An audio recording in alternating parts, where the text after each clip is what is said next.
Здравствуйте, вы смотрите «Настоящее время». С вами Наташа Мозговая. Главное в программе сегодня. Донецк переживает очередной раунд интенсивного обстрела.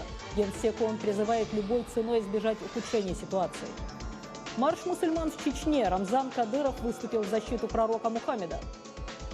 Рассекреченные документы ЦРУ о том, как в СССР распространялась запрещенная литература. Начинаем, как обычно, с Праги. Сергей? Спасибо, Наташа. События дня в настоящем времени из Праги. Я Сергей Дорофеев. Здравствуйте. Скончался единственный выживший после бойни в Гюмри 6-месячный младенец Серж Аветисян, которого, как полагает следствие, ранил штыком бежавший с российской базы в Армении военнослужащий Валерий Пермяков. Скончался в ереванской клинике, несмотря на несколько проведенных операций. Накануне состояние ребенка резко ухудшилось. И в ожидании новых массовых протестов в Гюмри усилены меры безопасности, которые могут быть вызваны сообщением о смерти младенца. В город экстренно вводят внутренние войска. В районе Генконсульства России и российской военной базы усилены полицейские посты. Восток Украины в огне. Еще недавно в Донецке действовали 3 бомбоубежища. Сегодня в городе открыты все, что есть. Огонь в зоне АТО вновь ведется практически круглые сутки. Киев предложил Москве с этого понедельника прекратить обстрелы и подписать график выполнения минских договоренностей в части отведения тяжелого вооружения и возвращения на линию разграничения. График выполнения Минских соглашений стороны подписали 13 ноября, но позже Россия свою подпись отозвала. Чем живет Донецк сегодня? Моя коллега Шахида Якуб поговорила с жителем города, журналистом Екатериной Малафеевой. Что вы ощущали в тот момент, когда идут перестрелки? Они идут, обстреливаются постоянно, центр города, окраины. То есть с какой интенсивностью все это происходило? Интенсивность такова, что оно происходит где-то с периодичностью 30 минут, иногда 15 минут. Вот как успевают перезаряжать грады, обстреливаются. Больше всего, конечно, страдают районы, южные районы города, это Петровский район и район аэропорта, это Киевский район. В центре города Донецка до вчерашнего дня не было никаких попаданий, но и вчера было несколько домов, которые пострадали от обстрелов. Ну а вот ваши знакомые, они, которые ближе живут к тем районам, которые обстреливаются, у них, они знают, куда идти в случае того, что начинается очень серьезный обстрел? Там, видите, какие-то бомбоубежища, подвалы, я не знаю, где прятаться? Да, они знают, безусловно, они знают, но, естественно, это их пугает. И так что количество, кстати, бомбоубежищ, начиная опять-таки с 8 января, снова увеличилось. Перед Новым годом оставалось в Донецке только 3 бомбоубежища действующих. Это люди, которые потеряли свои дома, проживали там. Сейчас снова холода, температура ниже нуля. И, да, то есть, допустим, еще и проблемы с гуманитарными поставками существуют.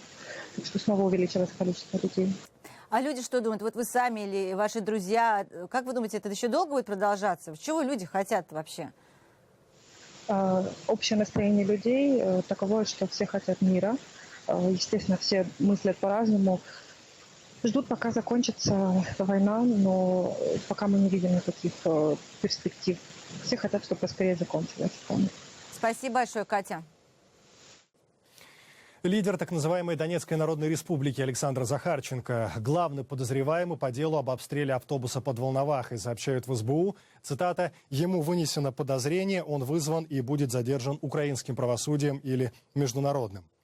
Тем временем ОБСЕ провело независимое расследование обстрела автобуса с мирными жителями. Последние известия из зоны АТО мы обсудили с заместителем руководителя информационно-аналитического центра СНБО Украины Владимиром Полевым.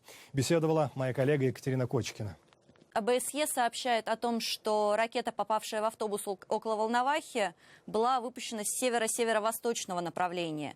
Есть ли в этом направлении силы украинской армии или, по вашим данным, там сосредоточены исключительно силы непризнанной Донецкой республики? Да, действительно, ракета, выпущенная по автобусу Волновахи, была запущена с северо-восточного направления, а если точнее, из района Докучаевска. Это населенный пункт на юг от Донецка, который находится под контролем незаконных вооруженных формирований. То есть украинских сил в этом районе нет совсем? На линии разграничения, которая находится южнее Докучаевска, в районе между Докучаевском и Волновахой, находятся украинские военные. Но фактически блокпост под Волновахой является одним из передовых блокпостов. Украинские войска по известным причинам не ведут огонь по тыловым районам, в частности по Волновахе. Обстрелы в зоне АТО возобновились, несмотря на попытки установить режим тишины. Солдаты и мирное население продолжают гибнуть. Но подобная определенность, она же не может продолжаться бесконечно. И если оборона не приносит плодов, пойдут ли украинские войска в наступление? Или вновь прибывающие украинские солдаты так и продолжат бросаться под огонь? Вот скажите, у Киева есть конкретный план, что делать дальше? Стратегия Киева, стратегия украинской власти состоит в том, чтобы добиваться неукоснительного выполнения Минских договоренностей. Планы в Генеральном штабе разрабатываются разные, но нужно быть реалистами, и украинская сторона прекрасно понимает, что речи о том, чтобы победить или каким-то образом уничтожить все вооруженные формирования, которые сейчас находятся на территории Донбасса, такой речи быть не может. Это «Настоящее время». Далее у нас эфир из Вашингтона. Как реагируют в мире на последние события в Украине? Заявление дня собирали наши коллеги. Генеральный секретарь ООН Пан Ги Мун встревожен интенсивными боями за контроль над Донецким аэропортом в Восточной Украине. В сделанном заявлении отмечается, что боевые действия в районе аэропорта уже привели к многочисленным жертвам и угрожают полным срывом сентябрьских договоренностей о прекращении огня, которые были достигнуты с большим трудом. Пан Ги Мун подчеркнул, что необходимо любой ценой избежать ухудшения ситуации, которая привела к гибели людей и страданиям мирного населения. ООН готова поддержать любые усилия по деэскалации конфликта и возобновлению подлинного мирного процесса ради восстановления стабильности и территориальной целостности Украины. Сегодняшний заголовок в Wall Street Journal. Евросоюз не планирует ослаблять санкции против России. На заседании Совета Европейского Союза по иностранным делам обсуждали сегодня пути давления на Россию, которые будут действовать более скоординированно, более эффективно. Это слова верховного представителя Евросоюза по вопросам внешней политики Федерики Могерини. Она также заявила, что решение об отмене санкций будет зависеть исключительно от улучшения ситуации на месте и от выполнения сторонами условий Минских соглашений о прекращении огня. Сегодня Америка отмечает национальный праздник – День Мартина Лютера Кинга, борца за гражданские права. Недавние протесты против действий белых полицейских в отношении афроамериканцев напоминают о том, что борьба за равноправие в США продолжается. Репортаж Ануша Витисян. Как бы Мартин Лютер Кинг прокомментировал недавние события в Фергюсоне и в Нью-Йорке? В этом году на мероприятиях, посвященных Дню памяти известного борца за гражданские права, этот вопрос был ключевым. Я мечтаю, что придет день, когда мои 4 детей будут жить в стране, где они будут судимы не по цвету их кожи, а в соответствии с их личностными качествами. Кинг всю жизнь посвятил борьбе за права чернокожего населения. После его речи «У меня есть мечта», произнесенной в 1963 году во время марша на Вашингтон, миллионы американцев потребовали покончить с сегрегацией и предоставить равные права всем гражданам США. Недавняя демонстрация в американской столице, призывающая к справедливости судебной системы по отношению к чернокожим, получила символичное название «Марш на Вашингтон». На этот мирный протест вышли десятки тысяч человек, представителей различных этнических групп. Племянница Мартина Лютера Кинга, Алведа Кинг, высказала мнение, что изначально демонстрации в Фергюсоне развивались в неправильном направлении. Как вы поживаете, полицейские? Назвав лозунг протестного движения «Нет справедливости, нет мира» агрессивным, она сказала, что только мирные формы протеста могут привести к каким-либо положительным результатам.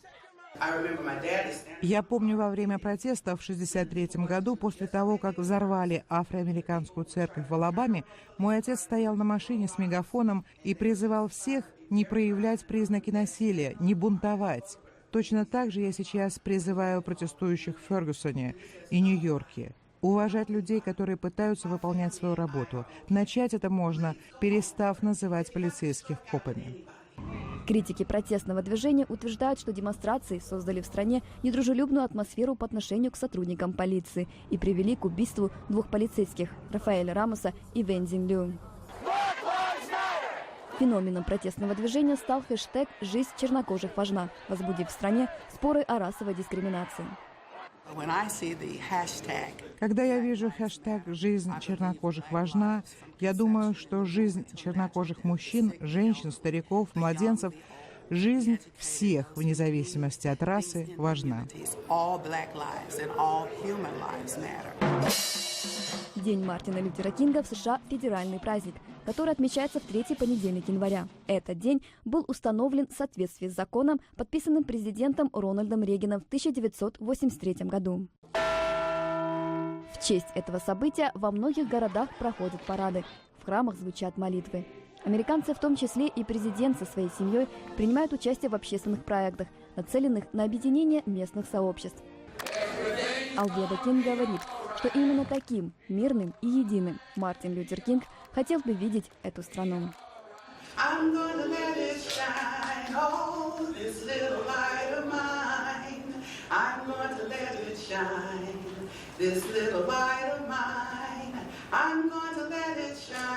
Ануша Витисян для программы «Настоящее время», Вашингтон.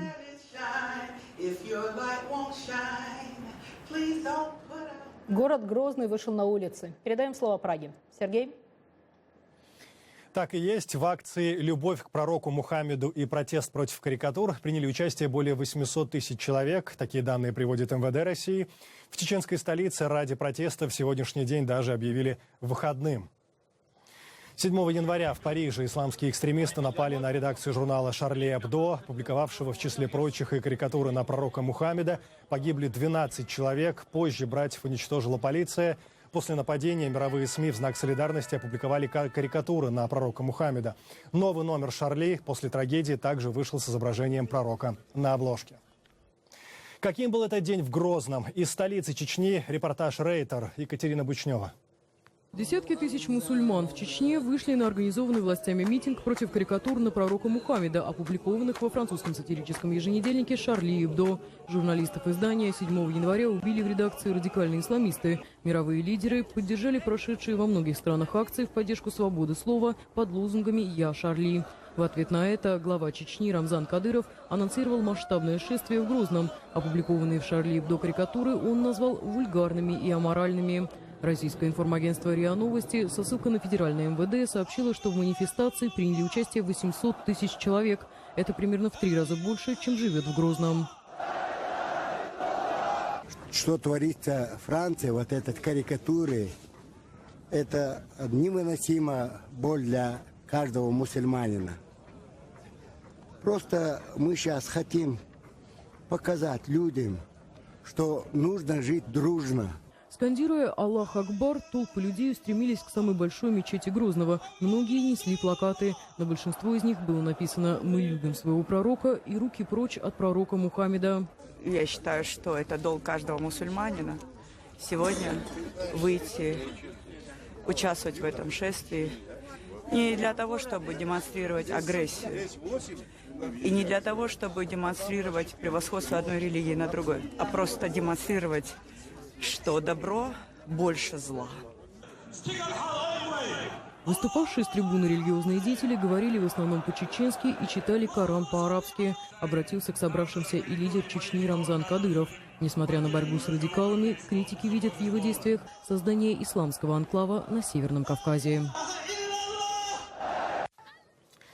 На митинг в Грозный приехало и много мусульман из других регионов России. Осуждая убийство французских журналистов, многие участники вместе с тем высказывали недовольство религиозными карикатурами. Выступая сегодня на митинге, лидер Чечни Рамзан Кадыров сказал, что в отличие от Европы, в России чувства мусульман не оскорбляют. Сегодня мы видим, что Европа не сделала должных выводов из недавних кровавых событий в Париже. Вместо того, чтобы осудить тех, кто открыл стрельбу, тех, кто своими корректурами давал для этого повода, власти Франции организовали уличное шоу с лозунгами поддержку вседозволенности, ведущей к кровопролитию. Мы твердо заявляем, что никому и никогда не позволим безнаказанно оскорблять имя пророка, саллаллаху алейхи вассалям.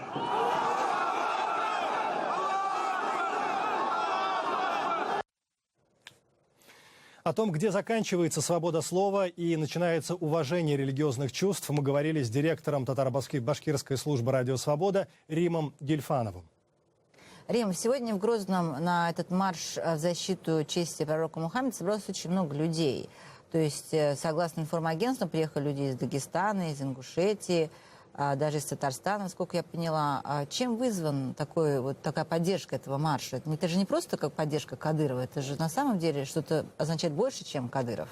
Ну, я лично тут вижу несколько аспектов. Здесь очень хороший международный фон, в том смысле, что это произошло в Европе. А сейчас наши отношения с Европой и вообще с Западом, сами понимаете, какие. Поэтому мы как бы на этом фоне показываем им, вот мы такие защитники, а вы такие неспособные. Но на самом деле ведь задевают эти карикатуры, показывающие пророка мусульман. Ведь не очень многие высказались средства критикой Шарли Эбдо. Задевает, конечно, да, это совершенно другое понимание. И с моей точки зрения все рассматривать только как бы с абсолютизацией свободы слова здесь не подходит. У мусульман свое понимание, и если у них свои какие-то есть табу, и западным пониманием свободы слова это как бы не исчезнет, это противостояние. Но, с другой стороны, я думаю, что есть проблемы у нормальных, у простых мусульман в России в отношении с властями, в отношении с официальными муфтиатами. А вот на их защиту миллионные марши как-то не собирают. А пророка защищать, пожалуйста. Хотя я думаю, что защищать нужно вот таких простых мусульман, чем пророка. Мухаммед я думаю, не нуждается. Что, скорее всего, пророк Мухаммед не нуждается в защите Рамзана Кадырова. Я тоже так считаю. И есть еще один очень интересный момент, потому что это не просто демонстрация против карикатуры. Это демонстрация силы, которую время от времени показывает Рамзан Кадыров. Если в России что-то случается, вот такие вот большие события, да, за ним всегда что-то есть, о котором не говорят. А здесь, мне кажется, это как раз каждый борется за то, чтобы показать свою нужность. Кадыров нашел свою нишу. Да, он будет защищать пророка. Рамзану нужно показать, что он может, если надо, собрать 1 миллион людей. Но 1 миллион не получилось, но несколько сот тысяч все-таки на площади были.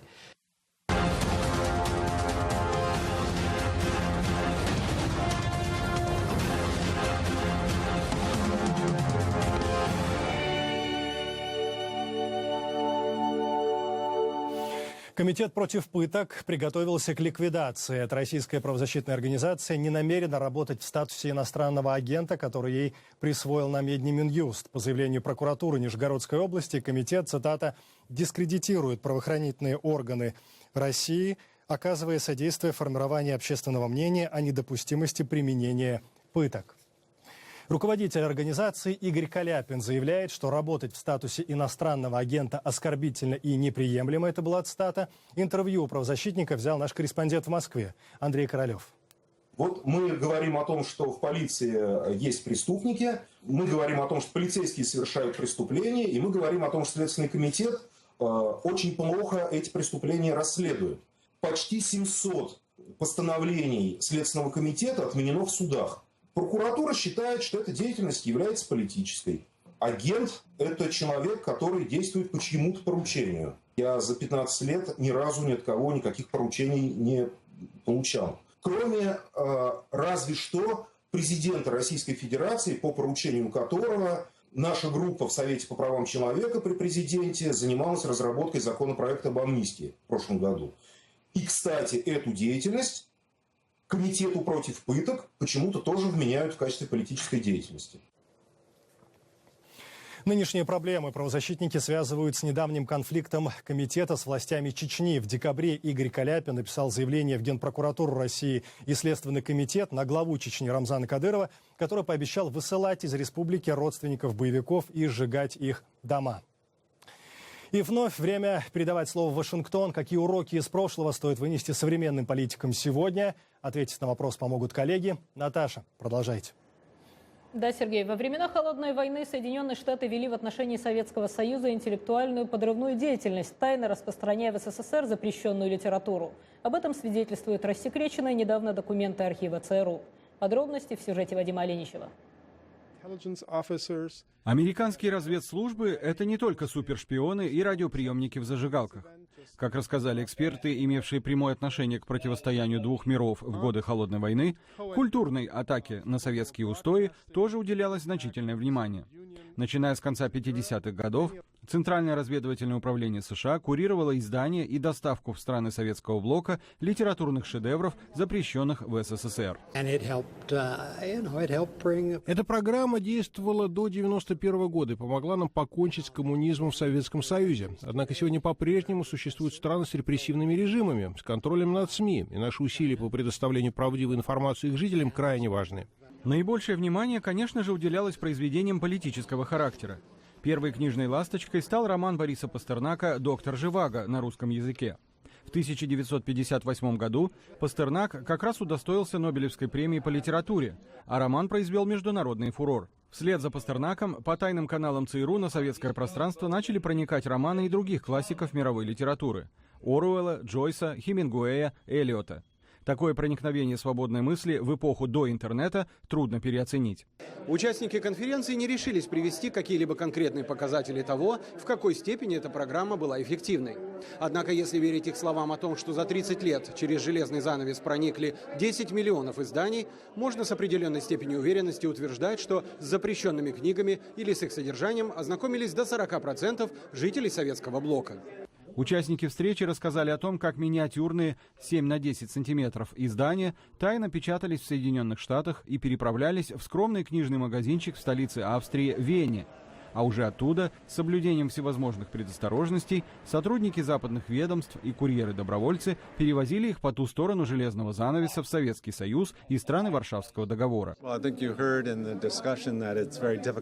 Как вы, наверное, слышали во время обсуждения, степень успеха таких проектов очень трудно определить. Установка ЦРУ была такова, что программа в любом случае должна принести пользу, независимо от того, будет ли она способствовать значительным переменам в Советском Союзе. Потому что каждый раз, когда вы используете литературу для того, чтобы дать людям возможность познакомиться с вашим мировоззрением и проинформировать их о том, к чему у них нет доступа, это, конечно же, полезно и нужно. Так или иначе, информационная монополия Компартии была подорвана. Но организаторы программы никак не могли предполагать, что теперь, почти четверть века спустя после окончания этого проекта ЦРУ, в нем, возможно, вновь возникнет потребность. Даже в эпоху интернета тоталитарные режимы имеют возможность перекрыть людям доступ к информации. И знание правды остается жизненно важной необходимостью. Вадим Оленичев, Андрей Дегтярев для «Настоящего времени». Стоимость высшего образования – один из самых больных вопросов для американских родителей. Обучение в престижном университете может обойтись в десятки тысяч долларов в год, и эта сумма растет из года в год. И, в общем, далеко не каждая специальность помогает выпускникам быстро вернуть долги за образование. Президент Обама выступил с предложением сделать двухгодичное обучение в общественном колледже, это американский аналог среднего специального образования, бесплатным. Наш корреспондент побывал в одном из таких колледжей в окрестностях Вашингтона, чтобы проверить, как студенты и преподаватели восприняли эту идею президента. Когда Хелен Ладелл захотела получить высшее образование, препятствием стала цена вопроса. Я не могла рассчитывать на 4-годичное обучение в вузе сразу после школы, потому что ни я, ни мои родители не могли себе это позволить, а получить финансовую помощь в достаточном объеме я не могла. Теперь, получив диплом видеооператора в колледже округа Монгомери в городе Роквилл, Ладелл рассчитывает продолжить обучение по этой специальности в одном из университетов. В соответствии с планом президента Обамы, студентам, подобным Хелен, не нужно будет платить за 2 года обучения в общественном колледже. Фактически, они получат первую часть своего диплома бакалавра бесплатно. Выпускники, закончившие курс профессионального обучения, смогут сразу же устроиться на работу, при этом не обременяя себя студенческими долгами. Для того, чтобы иметь право на бесплатное получение образования, студент должен поддерживать средний балл успеваемости не ниже 2,5. Президент колледжа округа Монгомери Дерион Паллард поддерживает предложение, называя это кардинальной переменой. Мы знаем, что это просто необходимо. Мы знаем, что число студентов, которым необходим доступ к высшему образованию, растет. И я также считаю, что это вопрос создания конкурентной среды. Нам нужно думать о конкурентоспособности в глобальном масштабе и, конечно, на местном уровне. На программу двухлетнего бесплатного обучения в общественных колледжах предполагается выделить $60 миллиардов в ближайшие 10 лет, и наверняка против нее выступит контролируемый республиканцами Конгресс, а также власти некоторых штатов, которые не стремятся тратить ограниченный огромные средства бюджета на образовательные цели. При этом студенты общественных колледжей считают, что план президента имеет огромное значение для тех, кто стремится получить высшее образование. Это позволит сократить число людей, которые не могут закончить учебу, и значительно увеличит количество студентов, которые захотят участвовать в этой программе. Президент рассчитывает на то, что благодаря этой программе большее число американцев смогут получить профессиональное образование, что поможет американской экономике быть конкурентоспособной на мировом рынке. Пользователи социальных сетей обвиняют американскую киноакадемию в расизме. Энтони Пермал пишет в Твиттере. А что, если в один прекрасный день все номинанты на получение Оскара будут латино с чернокожими, индусами или азиатами? Это тоже назовут расизмом? И хэштег «Оскар такой белый». Картина «Сельма» о жизни борца за права афроамериканцев Мартина Лютера Кинга и его марше, который стартовал в городе Сельма, стала кандидатом на премию «Оскар» в категориях «Лучший фильм» и «Лучшая песня». Однако этого многим показалось недостаточным. Критиков возмутило, что киноакадемики не включили в список номинантов режиссера ленты Авы Дюверней. Если бы это произошло, Дюверней стала бы первой женщиной-режиссером афроамериканского происхождения, которая получила подобную номинацию. Кроме того, в категории «Лучший актер» был, по мнению многих, незаслуженно обойденный исполнитель главной роли Дэвид Оелоа. Драма «Сельма», основанная на реальных событиях, начинается в офисе чиновника в городе Сельма, штат Алабама, где активистка движения за гражданские права Энни Ли Купер пытается зарегистрироваться для голосования. С этого момента сюжет фильма захватывает зрителя и ведет к событиям марта 1965 года в Сельме, где прошли демонстрации за гражданские права чернокожего населения. «Сельма» режиссера Авы Дюверней также показывает сложные отношения между президентом США Линдоном Джонсоном и лидером движения за гражданские свободы Мартином Лютером Кингом. Дэвид Оелоа, который сыграл Мартина Лютера Кинга, говорит, что сконцентрировался на человеческих качествах своего героя. Нельзя сыграть икону, историческую фигуру. Можно сыграть человека, а это я умею делать. Я сам отец 4 детей, я христианин. Это то, что нас объединяет с Кингом. Я почувствовал, что тот дух, которым был пропитан Кинг, передался мне через фильм. И я это чувствовал во время съемок. Стоять на этом мосту, где стояли реальные люди, где реальные люди проливали кровь, где реальные люди плакали, держались за руки, смеялись. Это в ДНК этого места. Одним из этих реальных людей был Джон Льюис, молодой студент, которого сыграл Стивен Джеймс. Сегодня Льюис – конгрессмен. Он вспоминает былое и сравнивает с сегодняшними реалиями. Сегодня молодые люди и те, кто не так молод, могут многое почерпнуть из фильма. Могут научиться не сдаваться, не становиться жесткими, отучиться от ненависти, но продолжать борьбу. «Сельма» снималась еще до августовских событий в городе Фергюсон в штате Миссури. Однако практически невозможно не провести параллели между событиями 50-летней давности и сегодняшним днем. В знаменитом модном токийском квартале Гинза открылось необычное кафе. Его посетители могут развлечь себя общением с роботом по имени Робби. Робби невелик, всего 35 сантиметров, и весит всего 1 килограмм. Но он умеет говорить и танцевать. И вообще ведет себя в этом заведении как хозяин. Идея принадлежит Юджину Кимури, который хотел, чтобы с обаятельным роботом познакомились как можно больше людей. Ну и задумка удалась. Посетители кафе в восторге от необычного собеседника. По-моему, все-таки лучше, чем общаться в кафе со своим смартфоном или лэптопом. На этом мы заканчиваем программу «Настоящее время», которую для вас подготовили и провели «Голос Америки» из Вашингтона и «Радио Свобода» из Праги. Смотрите и читайте нас на сайте currenttime.tv. Сергей, до следующей встречи в эфире. До встречи. Мы благодарим коллег в Вашингтоне и всех наших зрителей. Смотрите нас в эфире своих национальных телеканалов. А настоящее время вновь наступит уже завтра. Я Сергей Дорофеев. Всего доброго. До свидания.